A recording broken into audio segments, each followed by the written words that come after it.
Thankful to everyone who's here today, and I know some of you had to get your boats out to get here. I was sitting in my office yesterday, looking out the window and thinking, how is there this much water in the sky? It is so gloomy, but if you notice, the plants are all greening up, and I think it'll be beautiful here in a few days. I want to start with a quote from a friend of mine. He likes to say, there are few situations that need more of me. And I think that's really good. There is very few times when what a situation needs is more Ethan. I think I actually said this to Jeff today. This is what was in my mind, but that's not what this world teaches me. What our world and our culture teach is that I need to achieve more, I need to do more, I need to experience more. I need to have more things in my life. Maybe it's I need to read more, I need to learn more things. I need to do more things that make me happy. The solution to my happiness is more of me. But as we'll look at today, in Mark chapter 8, what John read for us a few moments ago, this is not what Jesus taught. So what we're going to look at today is this idea of discipleship and self-denial. So what exactly does Jesus being the Messiah or the chosen one or the Christ or whatever word we want to use, what does that demand of my life? And that's what we'll talk about today. And we'll mention a few times, following Jesus in a lot of ways means telling myself no. It means less of me. Following Jesus as the Christ means giving up what I want, my ambitions, my desires, the way that I think things should be, and following Him in the way that He is laid out, which really is the way of suffering, as we'll see. So Mark chapter 8, and as I had John read for us, verses 31 through 38, this is one of really 3 repetitions of this kind of idea. At this point in the Gospels, and as Mark makes abundantly clear, there's a transition that happens now. Where at Mark chapter 31, it says, He began to teach them that the Son of Man must suffer. And so He starts to reveal to the disciples what is about to happen. As we see here, He began to teach them that the Son of Man must suffer many things and be rejected by the elders and the chief priests and the scribes and be killed, and after 3 days rise again. And so He hadn't really said this yet. He hadn't really told them what was going to happen. And in this part of the Gospels, Jesus is now turning His attention on the way to Jerusalem. So the way that Luke says this, in Luke chapter 9, verse 51, it says, when the days drew near for Him to be taken up, He set His face to go to Jerusalem. And so in a lot of ways, this is Jesus on the road with His disciples heading toward His demise. And so as Mark shows us in Mark chapter 8 and in chapter 9 and in chapter 10, there are 3 instances where Jesus asks the disciples a question. They show their lack of understanding by what they respond. And then He teaches them about what discipleship or what following Him looks like. And so I want to take a couple lessons this month to explore this idea of discipleship, what it means to follow Jesus and to become more like Him. And that idea of a disciple is really someone who is following and trying to be like someone else. So when we are trying to follow Jesus and to be more like Him, these are some of the things that He wants us to know. On the way to Jerusalem, where He is expecting His suffering and His death and His resurrection, He withdraws from the rest of the crowds, and He takes His closest followers in order to teach them some of the most important things that they need to know. So before Jesus dies, this is what He wants them to know, to ground their understanding and to help them to know what they need to do. And so we'll look at these 3 instances in successive lessons, and today we're going to look at this first one. And as you'll notice, I just titled this On the Road with Jesus. If you think about it, and you picture that you're walking down the road with Jesus to this destination, and this is what he wants to tell you. This is what following him and walking down that road with him looks like. So if you look at this context, one thing that is really popular that we all know about is the next paragraph before what we just read, starting in Mark chapter 8 and verse 27. It says, "And Jesus went on with his disciples to the villages of Caesarea Philippi, and on the way he asked his disciples, 'Who do people say that I am?' And they told him, 'John the Baptist, and others say Elijah, and others one of the prophets.' And he asked them, 'But who do you say that I am?'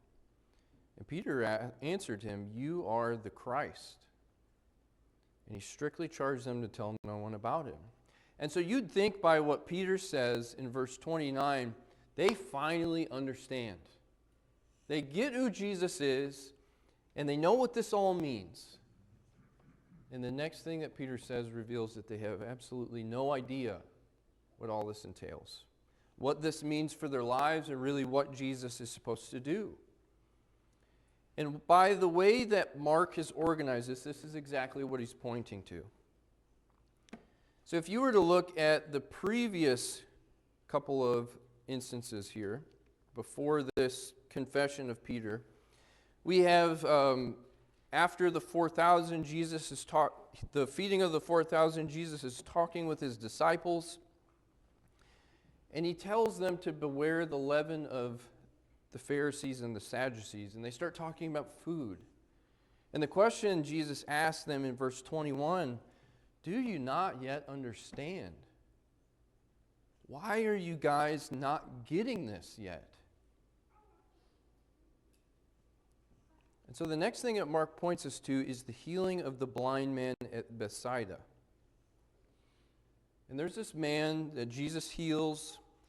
And at first when he does something, he says he starts to see people kind of walking around and they look like trees. And that's not because Jesus couldn't heal him right away. There's a point to this. Mark has really, as he does, sandwiched this healing of the blind man between two situations that show that the disciples don't understand and that they're only beginning to grasp what was going on. And so Mark puts the account of the blind man at Bethsaida right in between these two instances to show that they are only now beginning to see in the same way that the blind man did. He wants us to relate to them, relate them to the blind man and see that they are still spiritually blind. They still do not understand what is going on. They know that Jesus is Christ, but they don't understand what this means. And in this case, as we're looking at, it's their own interests and their own agendas that are getting in the way and causing their blindness. It's what they expect and think should happen that keeps them from understanding who Jesus is. And so we look at this situation. In these verses, Jesus is trying to get his disciples to understand what is about to happen, what the plan is. Because this is not anything that they would have expected. After getting them to say who he is, he tells them what that means. I am the Christ. You don't need to tell anyone about that because none of you understand what that means, and we don't need this to go off the rails. But he tells them that the way of the Christ is to suffer and to die. And that does not compute in their brains. Jesus, it says, explains this confidently, clearly. He is clearly telling them what's about to happen. This is the plan. This is what must happen. In verse 31, it says that the Son of Man must suffer many things. And in verse 32, it says he was stating the matter plainly. And you might have that as confidently or bluntly. He's saying this is what has to happen. But Peter says, no, it's not supposed to be that way. What do you mean you're going to die?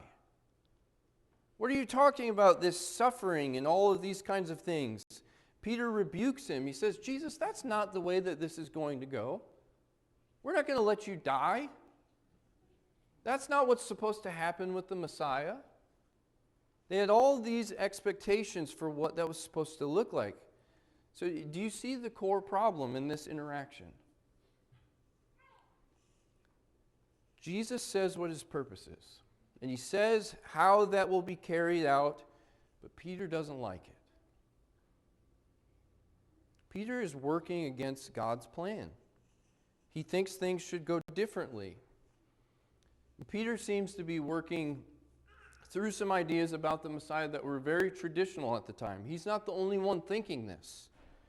But as the Jews of this time understand, the Messiah or the Christ was supposed to be a valiant warrior who was going to come and was going to throw off the oppressors and reestablish the kingdom of God in a physical sense. And so for him to go and to suffer and to die, what are you talking about? That is not what we want. That's not what we expect. So Peter is thinking about what he wants instead of what Jesus is saying needs to happen. And this is why he responds so directly to Peter here in verse 33. This is why he responds so strongly. Jesus calls Peter Satan. And at its basic level, the name Satan means the adversary or the enemy. It is the one who's standing against the purposes of God. And that's exactly what Peter is doing. And so in doing this, he is acting as Satan does.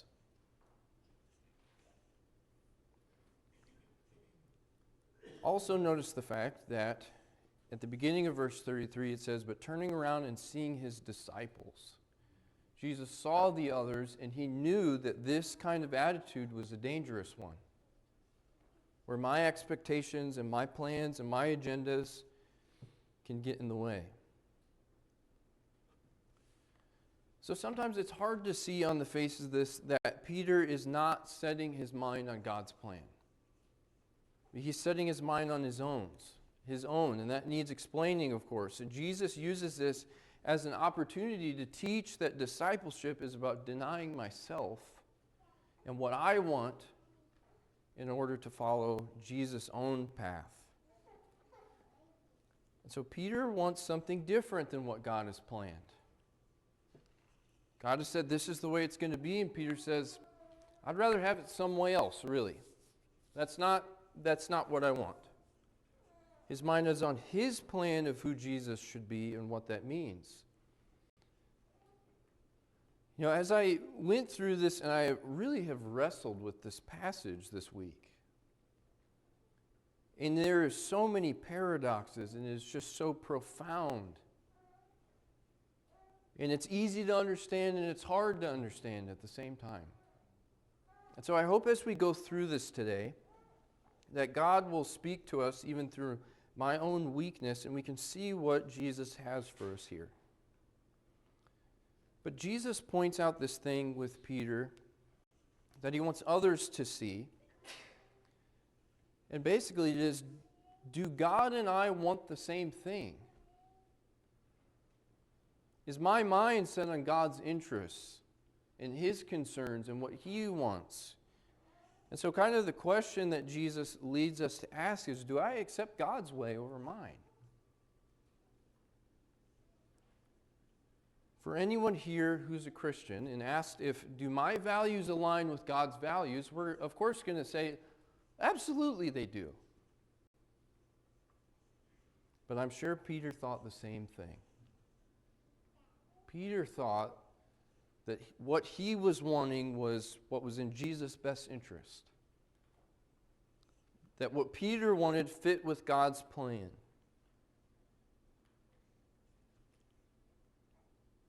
And so we can see how this works in the big picture of our lives, and hopefully most of us have made the decision of, yes, I'm going to accept God's way over mine, but how does that work out in the details of life? In the decisions that I make? In the paths that I choose to walk down? Am I willing to accept the way that God wants things to be instead of trying to push my own agenda? Do I accept God's way over mine? Our world is so focused. Our culture is so focused on having everything the way that I want it. It's about my convenience and having things at my fingertips, when I want them and how I want them, in my comforts, and really imposing my will on the world. And for some reason, as I was thinking about this, it made me think about the commercials for Burger King. And you already know where I'm going with this, probably. Have you seen the commercials for Burger King? And the tagline is, "Have it your way." Why is that so successful? It's so successful because it's tapping into something that most of us are feeling. I want things my way. I want it to fit with my expectations and my agendas and go with the way that I want things. But that is not the way of Jesus and his disciples. You can have your burger like that, but that is not the way that your life is supposed to be.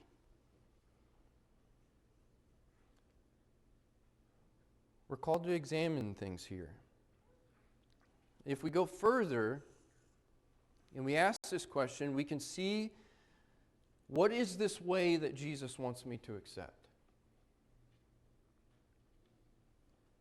What he wants the disciples to follow is the way of suffering and self-denial. And those are not cultural values that we hear about often, if at all. Those are not things that we uphold in our culture. And this is our central point for this lesson today. To follow Jesus, I have to reject my desires. And we're going to look at that. And usually when you say something like that, it comes across as repressive. God doesn't want me to be happy. He wants to manipulate me. He wants to do all these kind of things. But what Jesus is calling us to is walking in the same way that he walked. If I am going to follow Jesus, I have to tell myself no. I have to reject and to give up the things that I want for what he has in store instead. So if we read the next few verses, Jesus really explains what is wrong with what Peter has just said in these verses. Peter has said this, and it stands against God's plan.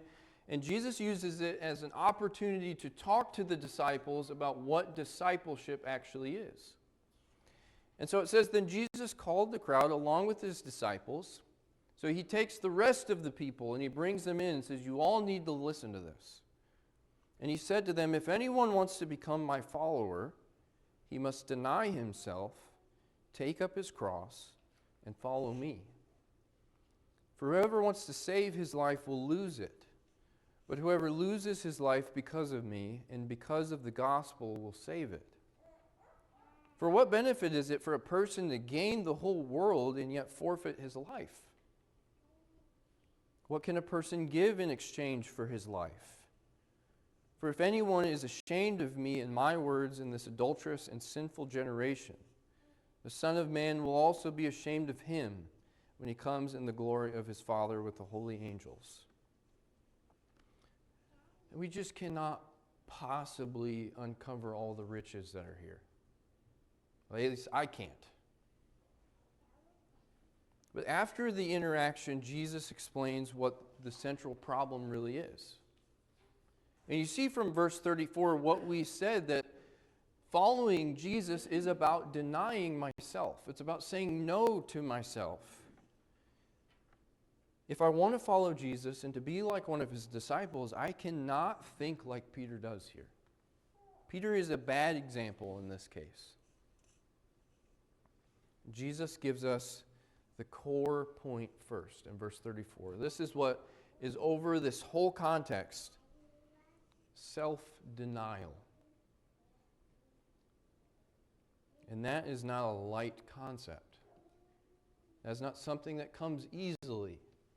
But it's something that is practiced and that is put into life more and more, and it grows. I think as the NLT renders verse 34, it's helpful. It gets this point across. If any of you wants to be my follower, you must give up your own way. Take up your cross and follow me. And that's really what this is. Peter was trying to push his own way of what Jesus should be and of what the plan should be. But Christ says you need to give that up. If you're trying to push your own way, then you're fighting against God. And this idea of denying, there are a couple ways that our versions render it, but it's denying, rejecting, disowning. It's taking something and saying, no, I don't want that. There's something better. That is not right. My desires are not right. And traditionally in Jesus' statement, it's been translated as let him deny himself or something to that effect. And I want to point that out as possibly dangerous, because that doesn't always mean the same thing to us as it did when that was first originally penned.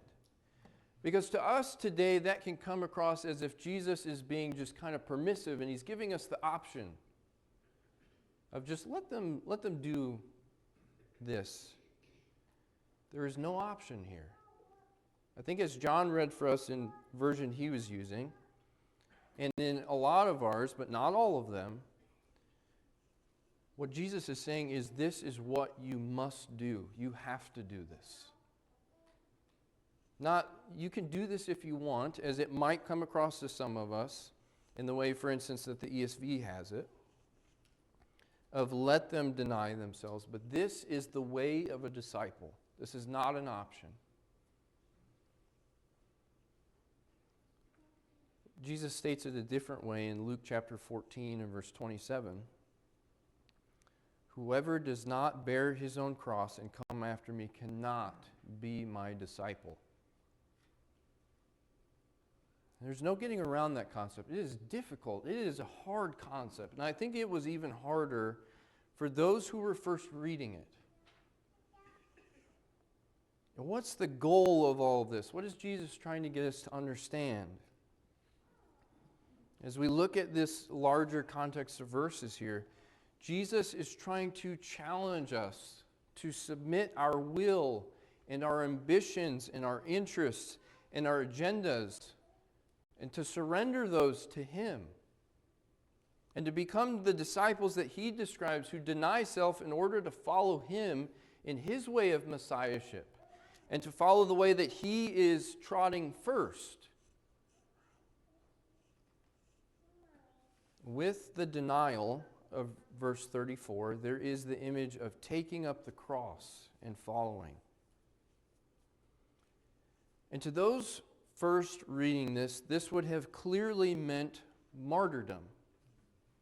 To carry the cross for an early Christian would mean that I am following Jesus to death. But that's been a little bit softened for us.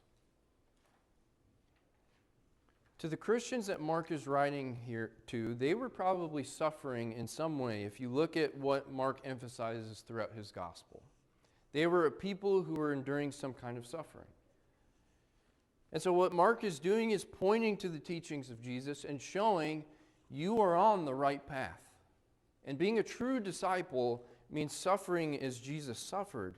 The cross was the symbol and instrument of shame and horrible death. And that has lost some of its punch today. And so what we need to understand is that what Jesus is laying out in front of us may ultimately end up in dying for Him. And that's not as common of a reality for us today as it has been for others in history.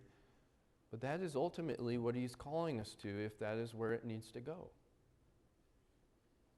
Is anyone excited to jump into that?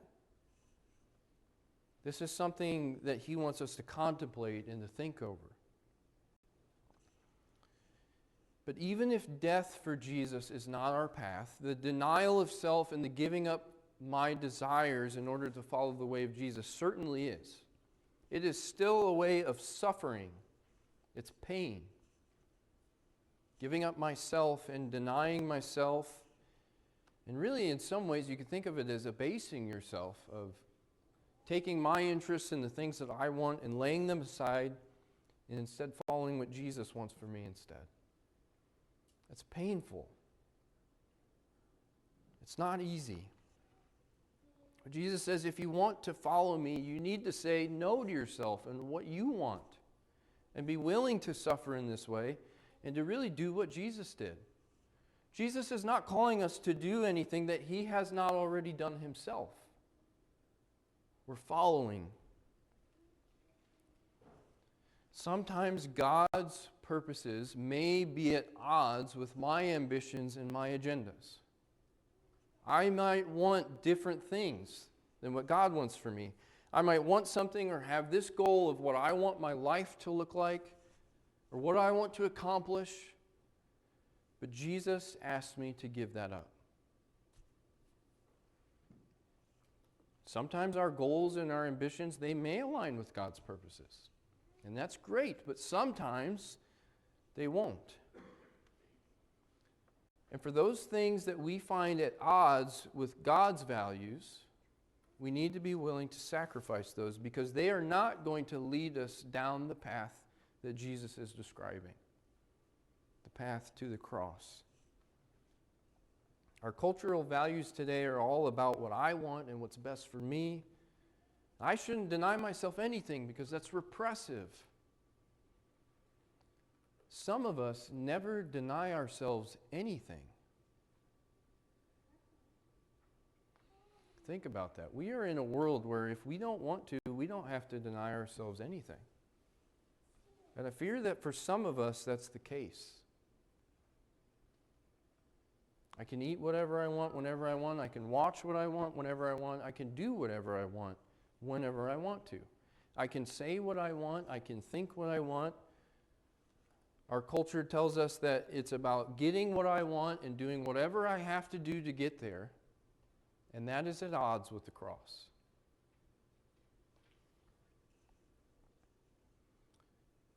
We're being taught to look at what Jesus says and say, no, I don't want that. Now, I might think that there's no way that I would ever think that. But if I look at the pattern that might be showing up in my life of the day-to-day decisions that I make and the little things and steps that I take, what does that show me?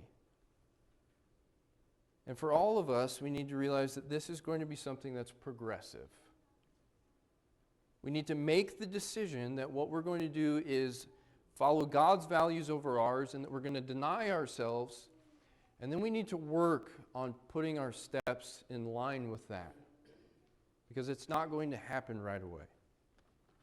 We could ask those of us who are the oldest in this room, how well do you fall into this ideal of what Jesus says of discipleship? And I bet you all of them would say that it's still a work in progress. And some days are easier than others. And there are some things that we only will understand down the road that is something that we need to bring under Christ's control and that we need to sacrifice for Him. The issue in life is not that we haven't got to do enough of what we want. As we said before, there are very little situations that need more of me and what I want in them. It's that there's been too much of us in a lot of cases. Too much of what I want.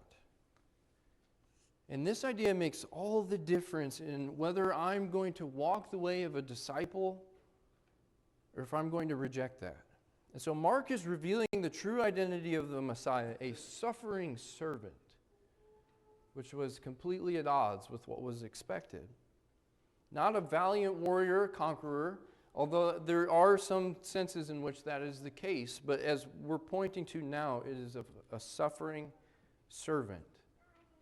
And that is what Jesus is calling us to emulate. And what this identity means for those who would join in his way. But notice, Jesus illustrates for us the importance of this. In verses 35 through 38, really, it is an illustration of what he is talking about in verse 34. He says, "For whoever wants to save his life will lose it.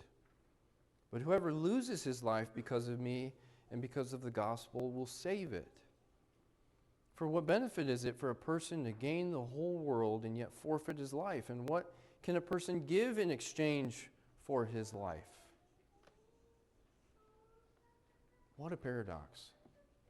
That the way that you get ahead, in a sense, is by giving up. The way that we gain life is by giving up life.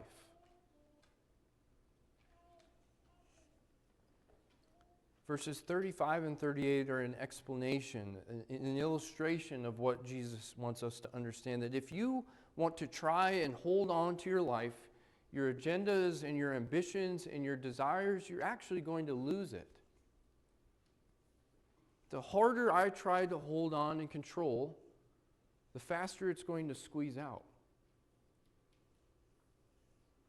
If you want to follow Jesus' example that he's laid out for you, how you receive life, and if you'll notice, some of our versions will translate it as soul, because it's the same thing going on here. It's a little bit hard to get into our language. Life, soul, it's the core of your being, is what we're talking about. Following Jesus means telling myself no. By giving up my picture of what my life should be like and putting it under his control. Jesus, as the Christ, was going to have to suffer, and the disciples had to put aside their own interests to understand God's will, and that what following Jesus as the Christ meant is that they had to deny themselves and their desires in order to follow him and save their souls. And that's how you save yourself, by giving up and following him. And Jesus says, think about it. What is more important than your soul? If you got everything that you wanted, and all of your plans came together, and everything you wanted to accomplish happened, but you lost what really mattered, the core of who you are, your being, your life, then what have you gained? If you get all the money in the world and you reach whatever position you want to, and you get to do everything that you could ever hope for, and things always fall into line with you, you get the job, you get the stuff, you fulfill every desire, you will lose what's most important. And you have gained nothing. And that's not really very easy to wrap your mind around. So we think about this. Nothing is more important than your soul, your true life. And so if your soul is most important, how will you structure your life? What is the emphasis going to be? Where's your focus going to be? This is what Jesus calls us to. And in verse 38, he points us to the fact that if we decide, no, I'm not going to do that. I don't want to give these things up. I don't want to do what you're asking me to do and to deny myself. If I don't deny myself, then I am denying him. If you're ashamed of me and my words, and you're not going to do what I'm asking you to do, and you're going to deny me by going the opposite way, then I'm going to deny you too. And that's a sober reminder, but that's not necessarily meant to instill this quaking fear in us, but to get us to realize the depth and the importance of this decision. That Jesus wants the control over our lives, not in a repressive sense, but because what he has laid out is so much better than anything that I could dream up or anything that I could accomplish. But oftentimes as I think about it, I find myself in Peter's shoes without realizing it. I'm so preoccupied with what I want and my plans, and it's even in the smallest things. I need to replace my water heater soon. And I was telling, I think, Brace and Daniel this on Friday. And it's so easy that I can get sucked into, I have to get the best possible water heater out there. And that's really stupid. But that's a pattern that I have in my life of trying to control things and to make them exactly how I want it And if things don't go according to what I want and my plans, I go into turmoil. And how many of us find ourselves in that same spot? Of when my expectations aren't met or the desires that I want, things don't happen the way that I want. But what Jesus offers is so much better. It's even better than the perfect water heater. He asks me to surrender what I want for the way that He has laid out and the way that He has walked Himself. And that is what discipleship is. That is what following Jesus and becoming more like Him is saying no to what I want and trusting that what He has for me is better. Myself is what has gotten me into all of my trouble. And it's really insanity to think by that same self that I can fix everything. But that is the insanity that I fall into of this time's going to be different. I'll fix it this time. I'll handle it this time. What I want's actually going to work out this time. We need to give that up. We need to walk the way that leads to life in the shadow of Jesus' cross. Because what He is offering us is so much better than anything that we can dream of. So we look at this, and what Jesus is teaching us is that discipleship and self-denial go hand in hand. This is against what our culture wants us to think. It's countercultural. It's revolutionary.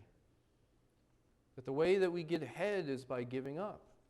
The way that we conquer is by surrendering. But that is what Jesus teaches. That is the kingdom of His, which is full of paradoxes and revolutions. So I want you to think about these questions today. And to ask yourself, what does the pattern of your life show? What do the small decisions that you make point to? Am I aligning myself with God's values and trusting what He wants over mine? Am I telling myself no and rejecting my desires in order that I can follow what Jesus has laid out for me? This is a thing that disciples have to do every day. And in Luke's account, he uses that word, take up their cross daily. It's a decision that we all have to make. Am I going to accept what Jesus has laid out for me, or am I going to deny what He says and be ashamed of what He asks me to do? So the question there is for all of us today. Will I deny myself, or will I deny Him? We all, in some way or another, are making an answer to that question. By the way that we live, we're answering that question. Am I going to deny myself, or am I going to deny Jesus? If you choose Jesus, and you haven't made that decision before, then we're here to help you. We're here to help you walk on that road and pick up your cross in the way that leads to happiness. And another paradox, picking up your cross is the best thing that you could ever possibly do. And if you want to do that, we can help you to do that.